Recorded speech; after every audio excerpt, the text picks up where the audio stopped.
আপনার আইএমও বা imo account কি ঠিক আছে? নাকি আপনার ইমোর অ্যাক্সেস অন্য কারো কাছে আছে? বা কেউ কি আপনার ইমো হ্যাক করে ফেলেছে কিনা? সেটা দেখাবো আজকের এই ভিডিওতে। আপনার ইমো অ্যাকাউন্টে কেউ যদি অ্যাক্সেস নিয়ে থাকে তাহলে কিন্তু আপনার সকল ছবি, ভিডিও, কল সবকিছু কিন্তু সে দেখতে পারবে। যেকোনো মেসেজ দেখতে পারবে। সো এটা চেক করার জন্য কি করতে হবে? প্রথমে ইমোতে চলে যেতে হবে। অ্যান্ড আপনারা চলে যাবেন এই কর্নারের এখান থেকে চলে যাবেন সেটিংস অপশনে অ্যান্ড ম্যানেজ ডিভাইসে ক্লিক করবেন।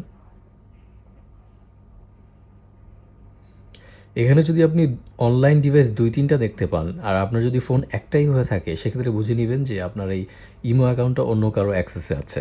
যেমন যদি একটা থাকে তাহলে কোনো সমস্যা নেই, মানে আপনার ফোনেই লগ ইন আছে। আর যদি ২-৩টা থাকে সেই ডিভাইসের নামগুলো দেখবেন যে কোন ফোন, যেমন এটা রিয়েলমি ফোন, সো এটা সমস্যা নেই, এই ফোনেই শুধুমাত্র লগ ইন আছে। যদি ২-৩টাতে থাকে সেক্ষেত্রে আপনি ২-৩টা ফোনের নাম দেখতে পারবেন এবং সেই জায়গার নাম দেখতে পাবেন। যেমন এখানে লেখা আছে জার্মানি, যেটা আমি বর্তমানে রিয়েলমি ফোনটা এখানে আছে। সো এর জন্য এটা কোনো সমস্যা নেই, এটা কেউ হ্যাক করেনি, কেউ এটার অ্যাক্সেসও পাবে না। যদি এভাবে দেখেন তাহলে নিশ্চিতভাবে ইউজ করতে পারেন, কেউ আপনার অ্যাকাউন্ট হ্যাক করেনি বা অ্যাক্সেস নেয়নি। যদি ২-৩টা দেখেন অবশ্যই সেটা রিস্কি, সেগুলো রিমুভ করে দেবেন এখানে ক্লিক করে, অ্যান্ড তারপরে চিন্তামুক্তভাবে ইউজ করবেন।